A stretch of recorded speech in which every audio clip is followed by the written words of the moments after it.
I'm Susan Colin, your health coach. Today we're talking about quarantine fatigue. Why are we so tired this quarantine? We have all the physical comforts from home. You work from home, you dine from home, you socialize from home. You work out or maybe not from home. You're entertained from home. So many options.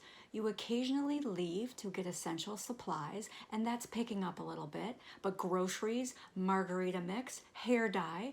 Out in the world, we almost feel like ourselves. Then back to lockdown. The weariness settles back in. Confinement is the source of our fatigue. But why? Well, consider what's going on 24/7 in your mind. Cognitively, you're processing an assortment of negative emotions and discomfort regarding restricted movement that may come in waves. Some sadness, feeling defeated, moody, or restless, perhaps topped off with an overall lack of focus, and you find your efficiency and productivity waning. You're not alone. Most people need a certain degree of stimulation to feel motivated and present in society. Social rhythm reinforcers, like going to school or work or even social functions, where you interact with others, not only provide structure, but also tangible feelings that we have had a productive day. Certainly, when our days were filled with a variety of people, places, and environments, they were more interesting than they are now. I know I had more things to talk about than What's for Dinner and Ozark Season 3, although that's great, trust me. You might not think you're working as hard, but let's review.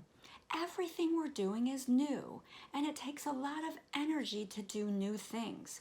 You may be working from home more regularly now, or maybe for the first time. You're homeschooling, which is tough. You may be distance learning yourself.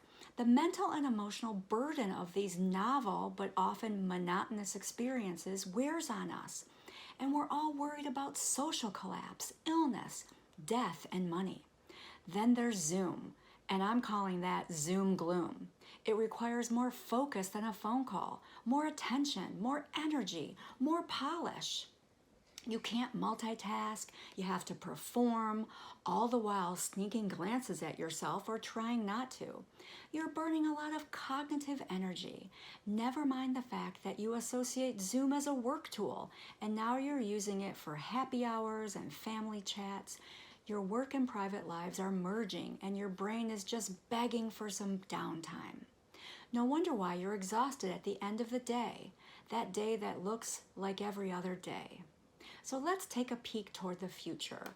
Acknowledging your weariness with this monotony is the first step toward mental and emotional revitalization, and indeed feeling more like yourself. Here's some ideas to consider, a sort of something I can get better at this week to realign your energy and maybe even boost your mood. Number one, choose one thing to aim for and don't overdo it. If you want to change your environment, find a safe place to do a daily walk. If it's sleep, go for a consistent bedtime. Meditation can be particularly helpful for disrupted sleep. If you want to eat a little better, substitute one healthy side at dinner, one thing at a time. Number two, acknowledge your new demand schedule and adjust. New routines require new ways of doing things. Your tried and true may not work. That one-on-one with your supervisor might have to be rescheduled to after 2 o'clock when homeschooling is done for the day. Your workout.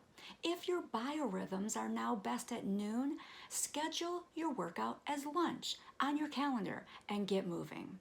Number three, socially connect in healthy ways. Emphasis on healthy. Mix it up. Phone call, FaceTime, text. If you're zoomed out, decline. The important thing is to make a connection, share a memory, laugh. Any release of dopamine, the feel-good hormone which can come from laughter, is a game changer. And number four, find your I'm okay for now that supports your wellness. 5 minutes to create physical or brain stimulation that's practical, intentional, and tangible. It could be a word game, a puzzle, stillness, wall push-ups and lunges, or exploring online art exhibits or a national park. Do it with intention towards your well-being. This pandemic has been all about uncertainty and losses of all kinds. Many of us has entered a stage of chronic stress, a hormonal response to emotional pressure over this long period. This state of being takes a toll on our body and brain. To relieve this distress, we have to get as close to stable as we can. As we move toward the next normal, sleep, nutrition, physical activity are your fundamentals. Shifting your emotional and physical energy away from uncertainty and from this holding pattern and to an imagined better future focuses on self-care and taking care of loved ones. And that can be re-energizing because that's how humans are wired anyway, toward the future. I'm Susan Colin, your health coach. Be well.